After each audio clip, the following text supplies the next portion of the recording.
Hey, for those of you just joining us, welcome to the Fighting Age Male Society. Here's where masculinity starts. From top to bottom, you're going to learn all the ins and outs about being masculine. We teach stoicism, combat, nutrition, and attire on this channel. So go ahead and stick around to the end because we have something super exciting for you to learn.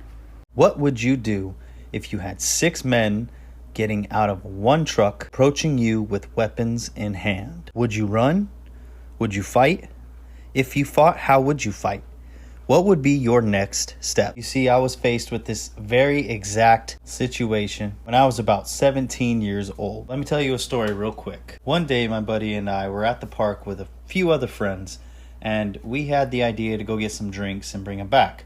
So on our way to go get some drinks, we said we'd take 2 bikes. We took my friend's bike and I believe his cousin's bike. I'd have to double back with him to see if that's correct. So we take off. We're on our way to go to the house to grab the drinks, and we brought a backpack along so that we could carry the drinks back to the park. For some astronomically random reason, we begin to notice that there's this black Suburban that's been following us for about 4 or 5 blocks now. So my buddy tells me, hey, pay attention because we have somebody following us. The more we pay attention, the more we realize that this car is consistently passing us and then doubling back for whatever reason we won't know.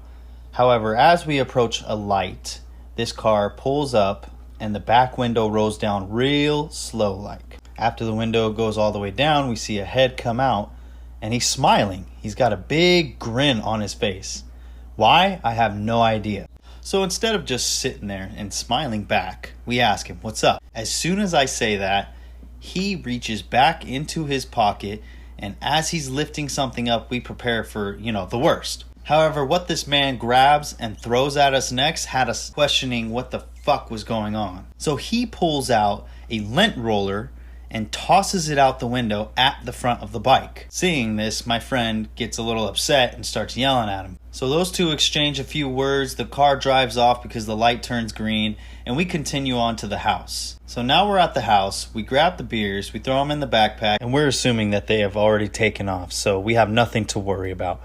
So leaving the house, we keep an eye over our shoulders. However, we're none too worried about it because we know we can hold our own. As we approach the light one more time, again going the opposite direction, we see the black Suburban. And this time we see all the windows rolled down, a fat motherfucker in the driver's seat, and 4 heads in the back. We proceed to keep going, thinking they're going towards Oxnard. We're not going to have to even pay attention to them anymore. So we pedal about maybe a block away before we see this Suburban cut us off in the middle of the street.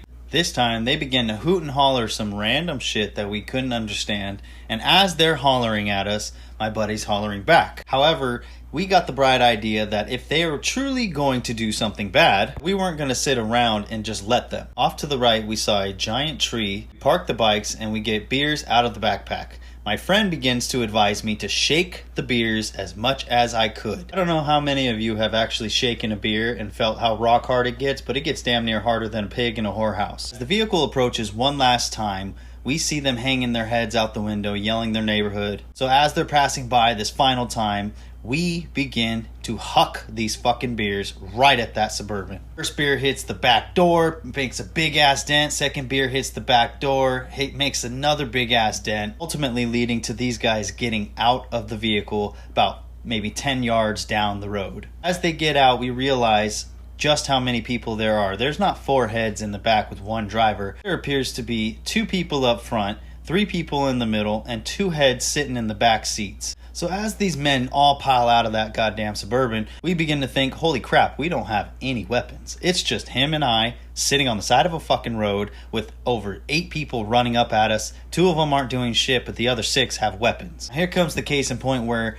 action speaks louder than words, and this is exactly why every single one of you guys need to have balls and stop being such pussies. Instead of standing there and pleading our cases or attempting to argue back and forth with these Neanderthals getting out of the car with a bunch of weapons bigger than my fucking head, we begin to toss these beers harder than a 1930s pitcher from the Yankees. He actually has some quite good aim too. One of the little Edgars caught a beer to the face, another Edgar caught a beer to the fucking chin. It appeared that the closer these poor guys got, the more they got pelted with rock hard beers. Now they're retreating. Definitely didn't appreciate the mouthful of beer that we gave them, so we're thinking everything is dandy now. We begin to ride our bikes and continue up the hill where we're just attempting to get away from them and the scene at this point. Figured the faster we got away from them and the scene, the faster we could get the drinks to the park. However, as we got to the peak of this hill, we came to the realization that these guys are now turned around and following us. We're trying to pedal as fast as we can because now we're just trying to get away. We don't want the cops coming. We don't want any type of static to get us sent to jail. As we're going up the hill, I remember pedaling harder than a cyclist in San Francisco. I mean, I swear to God, I was pushing that damn bike as hard as it could go. Just as we get to the peak of this hill, the chain snaps. So now not only am I having to walk with this bike, but now they're approaching, they're right behind us, and they're starting to hoot and holler some more shit. However, I believe that they learned their lesson due to the simple fact that the very original guy who threw the lint roller acquired a softball-sized lump on the side of his fucking face, courtesy of my buddy. So they begin to pass by, have about 4 or 5 beers already shaken and ready. However, they don't even stop. They proceeded to just yell their set, drive off, burn tires at the corner. But now we don't even have any drinks to go to the park with, and that may have bummed us out. However, we walked away from that one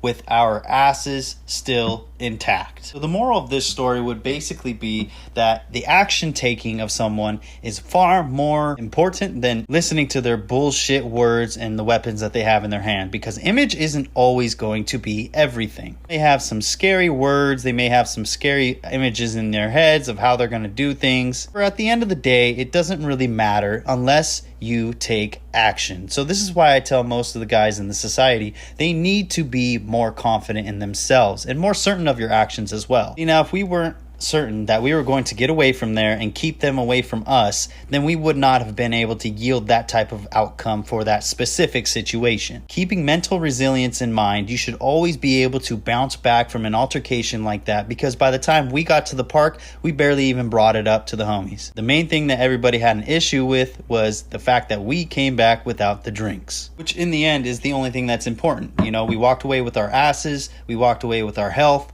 and we walked away from an altercation that could have been very bad. We had 6 people approaching us with big weapons, and we still fended them off using everyday items. So moral of the story is, if you have no balls, you are almost always going to become a victim. One little quote that I'm going to leave you guys off with was, would you rather become a victim or would you rather be a suspect? In a world full of dangerous shit, a man has to make a choice on whether those two are applicable to him. And depending on your choice, you are going to either become a victim of a situation or a suspect to one. If you'd like to learn how to become more of a dangerous man with more confident and stoic principles, go ahead and join the Discord. It's absolutely free for everybody to join. Click the link in the bio below or continue following this channel, because I am going to consistently post free content for you to learn from.